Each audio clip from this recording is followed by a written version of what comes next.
tuned into Black Hollywood Live, the world's first digital broadcast network devoted entirely to urban entertainment and pop culture. Tune in right now. We're back for another episode of Black Hollywood Live's The Trend. I'm Derrial, Christon, and joining me is Courtney Stewart. Say what's up, Courtney. Hey, what's up, everybody? You know, the last couple of weeks, we have had some really just exciting guests. In the middle of all this craziness going on in the world, we got the good man himself. We love him. I mean, I'm just so excited. Like, I just don't even know what to say. Michael Boatman in the house with us today. In the house. Hey, everybody. We got dogs with us today, too. Dogs, oh my God. All the dogs making noises today. They just Wow. want Yeah. They're excited, too. I'm happy to be here. Thank you guys for having me. And I know we were chatting a little bit before, and you're in New York, so you're about to tackle a little bit of rain while we're living in this sunshine life in LA. Oh yeah, don't rub it in. Don't rub it in. Oh, we still get the change of seasons. Blah. And today's a big day. Tonight is the season finale of your show, The Good Wife. So Yes, we're sir. excited about that. Finale of season 4 of The Good Fight, and yes, I'm very excited. Very excited to be. But you know, it's weird because with streaming you can watch it anytime. You know, that's the whole point. Right. But I am one of those people that I'm kind of old school. I wait for it to come on, as they Right. things don't come on anymore. They stream or they drop or they whatever. So, but I wait for the original air date because it's still exciting to me. It's exciting, like, ooh, you know, it's out there and people are watching it. But then I've had to get used to this whole thing of like, you know, the time where it remains in people's awareness where each episode, you know, remains in each in a person's awareness has extended in a weird way, so that, you know, people will come up 2 weeks after a show aired and go, oh, I just watched that episode. It was so good. And it was like, oh yeah, that episode from 2 weeks ago. Yeah. It's the funny things to get used to in the digital era. In the digital era, and that was my fault. I said the Good Wife, but I meant the Good Fight because we are, you know, that's the spinoff. So Yes, you know, sir. you gotta get that correct. You're not the first one to do that, believe me. I still do it myself sometimes, which is crazy. Well, you know what? I think the show's title right now is very appropriate for what's going on in the world. This has been a rough week for Black folks, and it's been a lot going on. And literally, when I knew you were coming on the show, the first day when I was like, "Wow, The Good Fight," I was like, I feel like that's literally where we're living in our life right now. I mean, how have you kind of been dealing with all the things that we've been seeing in the news, from, you know, Minneapolis to all the way to LA riots yesterday? Yeah, it's just a very interesting time for all of us. You know, I feel like there is, I don't want to say an awakening, because we've been dealing with these issues for certainly all of our lives and our grandparents' lives and grandparents' lives. But I feel like the tone of our response, meaning the African American community, is starting to change. And it may only be because I find myself angrier and angrier and angrier about these things. Whereas before, I think we used to, at least I always felt more of a resignation, like, oh, that's just the way it is. We're never gonna. But I don't know if it's, you know, the empowerment of our sort of imaginations because of things like Obama's, you know, presidency or whatever. Or it could be younger generations. I just feel like people are not so ready to forgive. Yeah. As I've always said, Black people are the most forgiving people on the planet. You know, so true. Because if we weren't, nothing would work, and the country would shut down. But I think that we're certainly, with the advent of, you know, the cameras everywhere on people's phones and stuff. Now this stuff, fortunately and unfortunately, we're seeing it, but unfortunately, it's hard to watch. I mean, it's heartbreaking. Yeah. It's heartbreaking. Yeah. You know, I didn't know I have 4 children and 3 girls and a boy, and I tell them sometimes I wish you wouldn't watch it, but I can't stop them. Yeah. By the time we all came together last night for dinner, they had all seen the poor thing, the gentleman in Minneapolis, and Minneapolis, which I always thought was this bastion of liberal. This is where Prince is from. I was gonna say, I just think of Prince in Purple Rain. You know, exactly. Paisley Park. But then when I talk to a couple of friends of mine who are from there, they go, "Oh no, we have issues. We have issues." So it's everywhere. It's very interesting times, and I feel like the one great thing about being a part of The Good Fight is that it reflects what's happening in a crazy way. Our head writers and creators, Robert and Michelle King, have always been able to just be right on the edge of the bleeding edge of what's about to happen. You know, I've always said, do they have a crystal ball or whatever? Because somehow it always turns out that what's on the show is just actually like popping off like that week in the media. People are talking about this or something that happened or whatever. And oh my God, our show this week is about that, you know? Yeah. Yeah. So it's a great thing to be a part of something that feels relevant and yet at the same time timeless, because these are issues. We had an episode a few weeks ago where, I don't know, 20 or 30 Black actors in a scene talked about reparations. And you got all of the different perspectives of, that you find in the African American community about that issue. And I was like, and I wasn't in the scene, which I wish I was in that scene so much. You know what I mean? So it's great to be a part of something that takes a mature, an adult and nuanced look at all of these issues.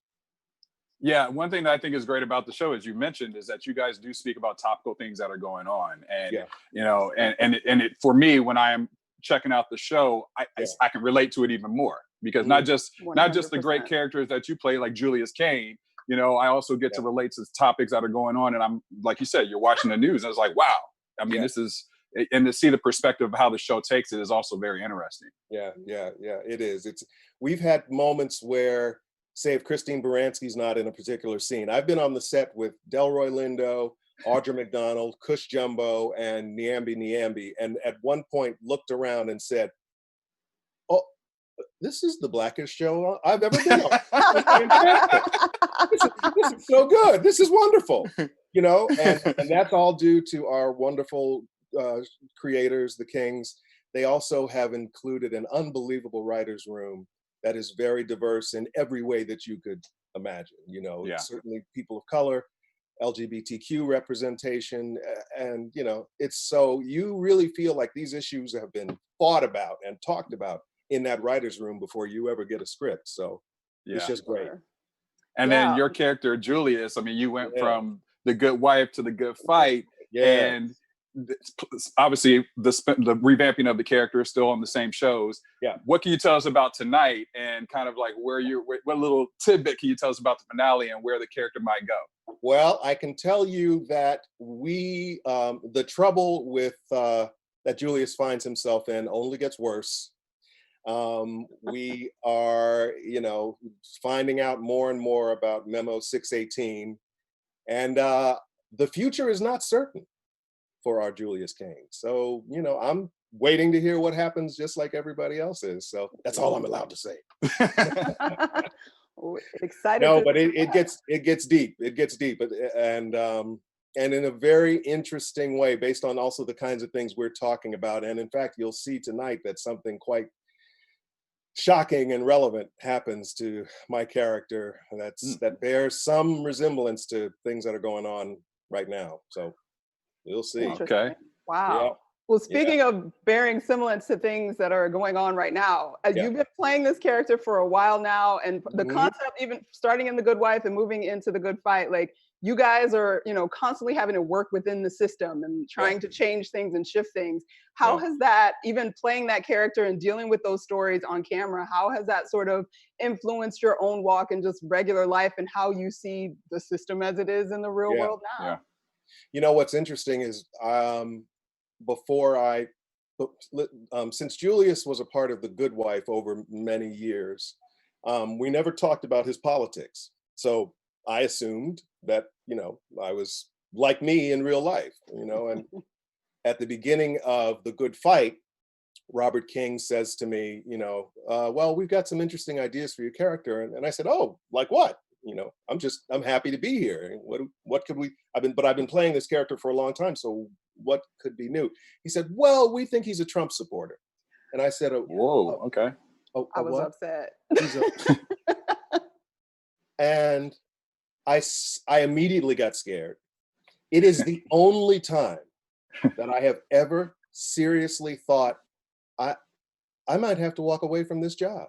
I might have to, because I don't know how I'm going to do this. How am I going to take a character that I've already been playing? That was the thing. If it had been a new character, a new project altogether, and somebody came to me and said, "Oh, we want you to play this Trump supporter," I would have been like, "Great, I can figure that out because it's building something from the ground up." But how do you keep the character that you sort of worked on the old show, and now we have this new sort of element that's a big element right now?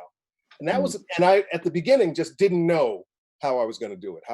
Because what I have always striven to do is, with any character I play, is to do honor to that character. I've never wanted to, no matter what the character's ideas, beliefs, sexuality, whatever, I've always wanted to do it honestly, because I've never wanted to fall into stereotypes. You know what I'm saying?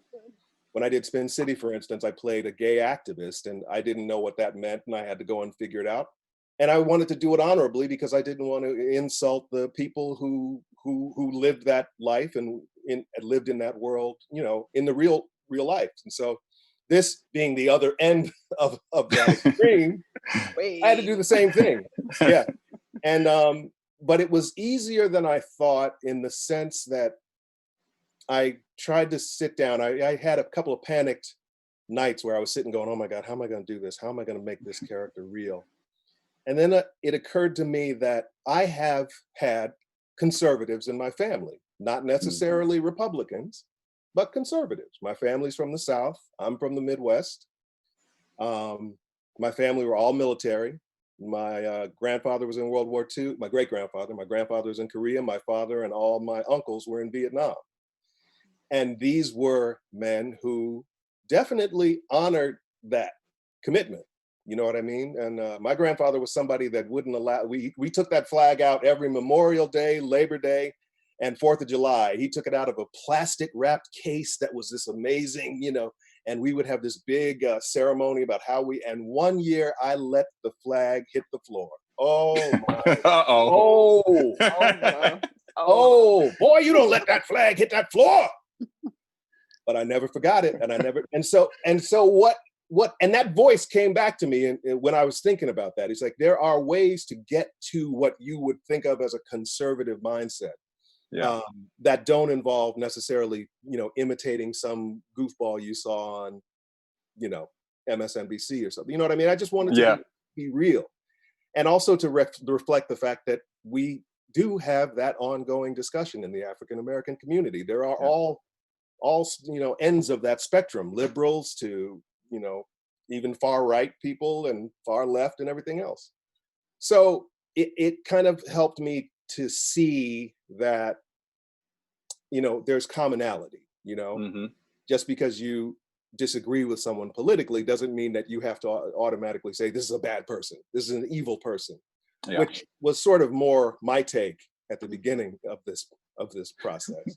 And I still struggle with it. I mean, I do struggle with it, but what the writers told me at the beginning of the show was that, no, we want to see him struggle. We want to see that struggle. We want to see, how you as a conservative are able to, continue to claim that, if it's a struggle for you. And so it worked out well, but then the first episode where my character reveals his politics, I think the day after for that episode streamed, I must have had 5 people, strangely enough, all women, African-American women, come up to me and say some version of, "I can't believe you did that. I'm so disappointed."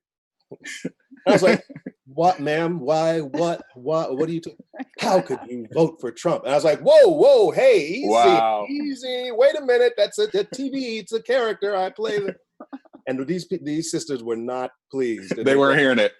They weren't. But it's okay, because I also felt like, well, we must be reaching into somebody's, mind and pulling some strings. So that's what it's all about.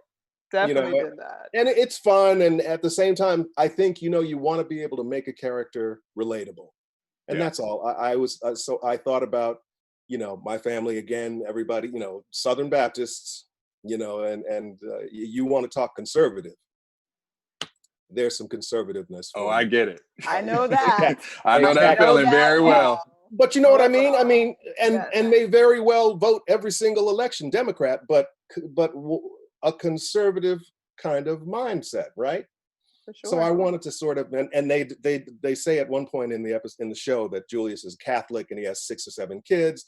I have 4 kids in real life, so it was easy to kind of relate on that level. So yeah, it's a complicated kind of ball of wax, but it's fun.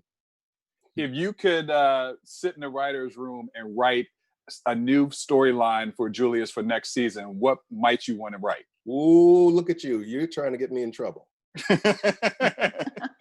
What I would want to write, without giving anything away, is that Julius attains a level of power and responsibility wherever he may land, that goes even further than where he is now, which is a federal court judge. I see power being a very important part of his evolution. And I think a part of what Julius, why he wound up leaving the firm that he loved in the first place was for the opportunity. As he says, as I say in one episode, I won't make anywhere near as much money as on the bench as I can here at the firm. But there's a great scene that I had with the wonderful LaShans, who plays my wife, and they actually wound up cutting it, but where we talk about all the reasons why, versus, staying at the firm versus going to the bench.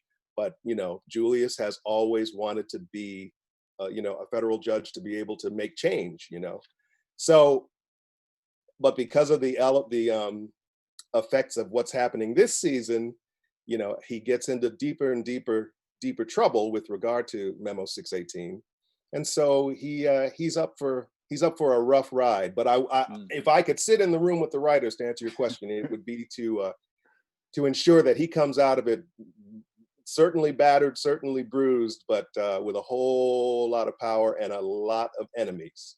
Uh-oh. I like that. Enemies, that's good drama. I like that. That. That's right. That's good drama right there. Good drama. Yeah. And you've had such a long career in Hollywood as an African-American male actor. I mean, you've been on some of my favorite shows, Spin City, Anger Management, Madam Secretary. The list goes on and on and on. And obviously right now, currently, on your show now. So what would you say, if you could give a piece of advice to a lot of the newer actors right now? Because I'm sure the industry has changed a bit since you started. Of course, there's like all the digital networks and opportunities for Black writers to write themselves into projects. But what would you tell someone who is really wanting to have a long career like yourself in the business? I would tell them, that's a great question. I would tell them to watch great actors. Watch really great actors whom you respect and whose performances move you. And that can be actors or actresses. For me, James Earl Jones and Sidney Poitier were my 2 sort of bright lights as a young actor. Oh, I want to be like those guys. You know what I mean? But in order to sort of even begin to attain that, you have to study. And I went to drama school. I was a theater major, and not everybody gets to do that, but there are certainly, classes to take and reading that can be done. And I think talent plays a part, certainly. Sure. But I think also the ability to sort of stay open and to the possibilities. I've been fortunate enough to sort of work back and forth between comedy and drama, for instance. I did a lot of sketch comedy when I was younger, and then of course sitcoms like Spin City. And so I like doing those things. It's fun. I mean, I often tell people that, when someone does stop me on the street to ask, also to make sure you want to be an actor. Because sometimes people don't want to be an actor. Sometimes people want to be famous. Right.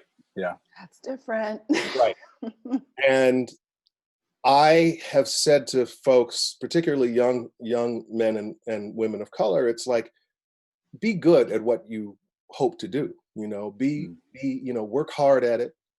You will get opportunities that you cannot envision right now. But if you get up there, every time you get a shot at an audition or a reading or whatever, you may not get that part. But if someone walks out of that room saying, that guy or that gal was really, really good, there might be something. So you just but they won't say that if you are, as my mother would say, trifling or don't know your lines, aren't prepared, those sort of things.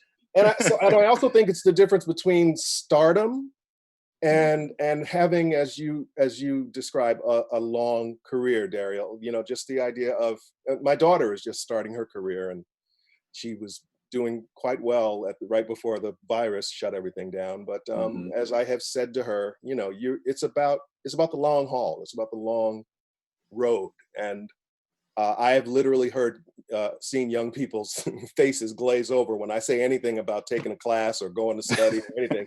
They're like, can't you just tell me what agent to call and, tell them to ship the script to my mansion that I don't have yet. You know what I mean? They have this, it's a process. But I always say, if you want to be successful, be good, be somebody that they want to come for you for a particular reason. Oh, that guy's really, dependable, whatever it is, but be professional is basically what it takes. It's because I think I've always thought of acting as both an art form and a craft. And so, you're a craftsman, and it's good if you can be known for your craft. Yeah. Speaking of your craft, I'm sorry. Go ahead. I was just going to ask, what creatively would you like to do that you haven't gotten to tackle just yet? Oh, well, I am getting to that point where I've written many. I'm a novelist as well. I love writing. I've written 4 novels and dozens of screenplays that have never been produced. I have been published, and tons of short stories and things like that. At a certain point, I realized that there's nothing better than actually creating the content. And content is a word that I'm, again, just becoming familiar with. Because when people ask me about content, I go, you mean shows? I still say shows. You mean shows? Like, I want to make my own show. But yeah, I would like to do something like that. And I'm not even necessarily that, hyped to necessarily even act in things that I might create. I think I'd like to begin taking that bigger bird's eye view of the process of directing and writing and, running a show or, directing a film, that sort of thing. So that's sort of where I kind of feel my kind of energy sort of leaning these days. I feel like I also love being an actor. To me, the greatest actors, the greatest performers, the greatest performances I've ever seen are by actors in their 70s, 60s, and 70s. You know what I mean? Because of the life experience and the physical vulnerability, but also having this flame of talent and experience that you just can't fake. So I look forward to, hopefully that part of my career as well. I feel like I want to know what those novels are about. You said know, 4 right? novels. I'm like, what were the subjects? And the screenplays. and the screenplays, right? I know. The screenplays are in my trunk somewhere, but I'm all, you can see me on Amazon for sure for all the novels that have been published. I'm a science fiction guy, science fiction, horror, and comedy. I like all of those sort of thrown together. I love a good zombie comedy as much as anybody. I love zombie too. I'm with you on that one all the way. Don't even get me started with the zombie. We all are zombie lovers. You scared of those, Courtney? Not at all. I'm all over the zombiness myself. Oh, good. And I would love to see more interpretations of those things from people of color. Exactly. And that's what I'm interested in, is seeing sort of those classic tropes of all kinds through our various perspectives. We've seen them all. We've seen them 6 Ways Till Sunday in the other way, the mainstream way. And now I think that, with, wonderful people like Jordan Peele and all that sort of thing, it's time. It's time for our perspective and our voices to be heard. And thank God, Yeah. Well, we have to wrap up, Michael, but obviously we all are in the middle still of this pandemic and quarantine. Yep. What is something that first thing you're going to do when you get out of the lockdown? Oh, Lord. Wow, that's a good one. I'm probably going to, oh my God, my wife is yelling at all my children. I heard it. I wasn't going to say nothing now. Sorry.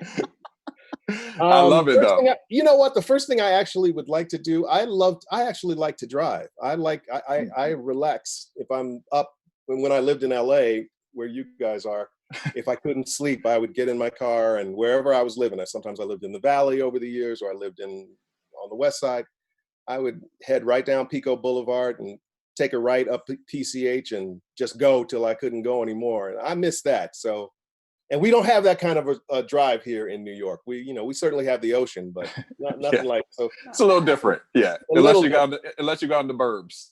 Exactly. So I'm kind of looking forward to that. Just being the freedom of movement again. Just to be able to kind of, I want to go here without having to worry about, well, what if I have to go to the bathroom? Yeah, exactly. So, well, where can fans find you to find out any projects you're working on, to just if they want to just look at your information, or are you doing any live tweeting tonight for the show? I am not doing live tweeting, interestingly enough, but I am on Twitter and Instagram. My daughter tells me I have to say Instagram because that's the one that's relevant, I guess. Sorry. I'm on all of it. Twitter too. I love Twitter. Twitter's awesome. Twitter, Facebook, all of those. And then my website is michaelboatman.us, and you can find out about my books and short stories and upcoming projects there.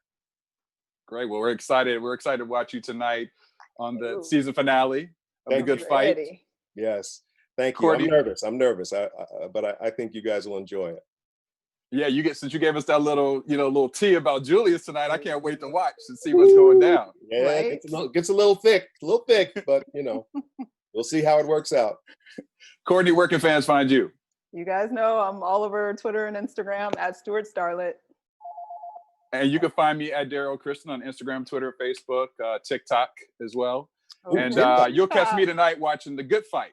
Right. All access. Watching my man Michael Boatman. Thank you, guys. Thank you. All right, well, thanks for stopping in, and we'll get you in the studio once things get back to somewhat normal. Absolutely, I'm looking. On behalf of our BHL staff, we would like to thank you for tuning in to Black Hollywood Live, the world's first digital broadcast network devoted entirely to urban entertainment and pop culture. Check out our Black Hollywood Live YouTube page for even more great programming and amazing content. And be sure to subscribe and like our channel when you do. I'm your BHL host, Tia Mowry, and you can find me on all social media at Kiki Boom Boom or at Black Hollywood Live. Black Hollywood Live, Hollywood redefined.